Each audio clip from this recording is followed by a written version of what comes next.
ஒரு வியூவர் ஒரு question raise பண்ணியிருக்காரு. அதாவது தமிழ்நாடு பஞ்சாயத்து ஆக்டில் செக்ஷன் 86 அப்படின்னு சொல்லிட்டு ஒரு ப்ரொவிஷன் இருக்குது. இந்த ப்ரொவிஷனுக்கு கீழே கமிஷனருக்கும் ஒரு எக்ஸிக்யூட்டிவ் அத்தாரிட்டின்னு இருக்காங்க. அவங்களுக்கு ஒரு ஸ்பெஷல் பவர்ஸ் இருக்குது. அதாவது எமர்ஜென்சி நேரத்தில், அவசர காலத்தில் பப்ளிக் ஹெல்த்துக்கும் பப்ளிக் சேஃப்டிக்கும் ஏற்ற மாதிரி ஒரு டெசிஷன், ஒரு டக்குன்னு ஒரு டைரெக்ஷன், ஒரு விஷயத்தை செய்யறதுக்கு அவங்களுக்கு செய்ய வைக்கிறதுக்கு டைரெக்ஷன் கொடுக்கறதுக்கான ரைட் இருக்குது. இதுக்கு நேரடியாக பஞ்சாயத்துக்கு ஒரு பெட்டிஷன், அதாவது பஞ்சாயத்தில் அதை டேபிள் பண்ணி அவங்ககிட்டேருந்து ப்ரையர் சாங்ஷன் வாங்கணுன்ற அவசியம் இல்லை அப்படின்னு சொல்லி ஒரு பவர் ஒன்று கொடுக்கப்பட்டிருக்கு. இந்த பவருக்கு அதுக்கு ஒரு ப்ரொவிஷன் என்னென்னா, பஞ்சாயத்து ஏற்கனவே செய்யக்கூடாதுன்னு சொன்ன ஒரு விஷயத்த செய்ய முடியாது அவங்களால். ஆனால் சாதாரணமாக ஒரு விஷயத்த அவசர காலத்தில் செய்ய முடியும். பப்ளிக் ஹெல்த்துக்கும் பப்ளிக் சேஃப்டிக்கும் அவங்க ஒரு விஷயத்த செய்ய முடியுன்றது இருக்குது. ஸோ இந்த மாதிரி இருக்கக்கூடிய ஒரு பவர் பேஸ் பண்ணி ஒரு டெசிஷன், ஒரு காரியம் ஒன்று செய்கிறாங்க, ஒரு எக்ஸிக்யூஷன் ஒன்று செய்கிறாங்கன்னு வச்சே, அந்த பர்டிகுலர் எக்ஸிக்யூஷன் ஒரு நபரோட சிவில் ரைட்ஸை டிரான்ஸ்கிரஸ் பண்ணுற மாதிரி இருந்ததா, அதுக்கு எதிர்த்து ஒரு சிவில் கோர்ட்டில் கேஸ் ஃபைல் பண்ண முடியுமா, இல்லை இது சம்மந்தமாக ஒரு சிவில் நீதிமன்றம் எதனா தீர்ப்பு கொடுக்க முடியுமா அப்படின்னு சொல்லி ஒருத்தர் கேட்டிருக்காரு. இது சம்மந்தமாக இன்றைக்கி வீடியோவில் நம்ம பார்ப்போம்.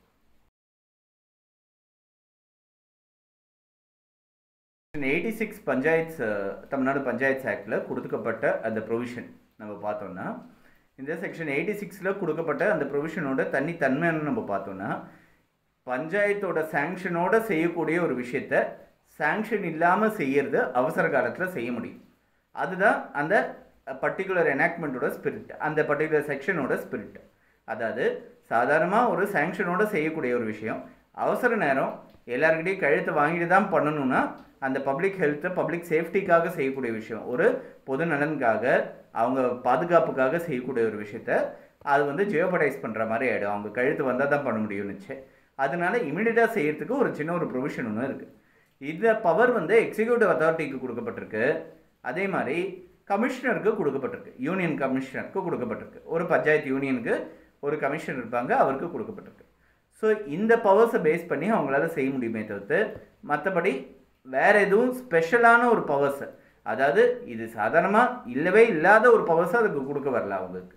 ஸோ அப்படி இருக்கும்போது ஒரு தனிநபரோட சிவில் ரைட்டில் இது தலையிடுறது அப்படின்ற சூழ்நிலையில் சாதாரணமாக ஒரு பஞ்சாயத்து எடுக்கக்கூடிய டெசிஷன் மேலே சிவில் கோர்ட்டுக்கு எப்படி போக முடியுமோ அதே மாதிரி இந்த பர்டிகுலர் டெசிஷன் மேலேயும் சிவில் கோர்ட்டுக்கு போக முடியும். எந்த விதமான வித்தியாசமும் கிடையாது. ஒரு பஞ்சாயத்துக்கு இருக்கக்கூடிய டெசிஷனை அவசர காலத்தில் அவங்களோட சாங்ஷன் இல்லாமல் கமிஷனர் நேரடியாக எடுக்கிறாரு.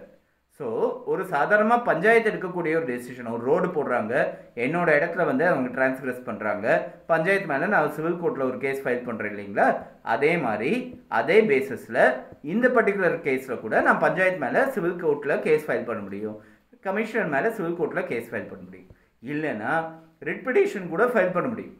பட் இது அந்த பஞ்சாயத்தோட பவருக்கு உட்பட்டது. அதாவது ஒரு டெலிகேட்டட் லெஜிஸ்லேஷன் பேரண்ட் லெஜிஸ்லேஷனோட பவரை ஓவர் ரைட் பண்ணாது. இது டெலிகேட்டட் லெஜிஸ்லேஷன் பேர். அதாவது ஒரு அத்தாரிட்டி அவங்களுக்கு இருக்கிற பவர்ஸை இன்னொருத்தருக்கு கொடுக்குறாங்க, டெலிகேட் பண்ணுறாங்க. அவங்க ஒரு சில காலத்தில் அவசர காலத்தில் செய்யறதுக்கான ஒரு அத்தாரிட்டியை டெலிகேட் பண்ணப்பட்டிருக்கு. ஸோ இந்த பர்டிகுலர் டெலிகேஷனை பேஸ் பண்ணி அதை அந்த பஞ்சாயத்தோட அத்தாரிட்டியை மீறி அவங்களால எதுவும் கொடுக்க முடியாது, எந்த ஆர்டர்ஸும் பாஸ் பண்ண முடியாது. ஸோ அப்படி பஞ்சாயத்துக்கே இல்லாத ஒரு அத்தாரிட்டியை இவங்க எக்ஸசைஸ் பண்ணுறாங்கன்ற சூழ்நிலையில் நேரடியாக ஹைகோர்ட்டே போய் சேலஞ்ச் பண்ண முடியும், ரிட் பெட்டிஷனே ஃபைல் பண்ணி சேலஞ்ச் பண்ண முடியும். இல்லைன்னா இவங்க தனிப்பட்ட நபரோட சிவில் ரைட்ஸை தலையிடுறாங்க அப்படின்னா சிவில் கோர்ட் மூலமாக சேலஞ்ச் பண்ண முடியும், சிவில் சூட் ஃபைல் பண்ண முடியும். ஆனால் சிவில் சூட் ஃபைல் பண்ணும்போது செக்ஷன் 80 கீழே ஏன்னா கவர்மெண்ட் மேலே ஃபைல் பண்ணுறோம், ஸ்டேட் அத்தாரிட்டி மேலே ஃபைல் பண்ணுறோம், அவங்களுக்கு ஏற்கனவே ப்ரையர் நோட்டீஸ் கொடுத்து அந்த நோட்டீஸ்க்கு பேஸ் பண்ணி அவங்க கேஸ் ஃபைல் பண்ணணுன்றது இருக்குது.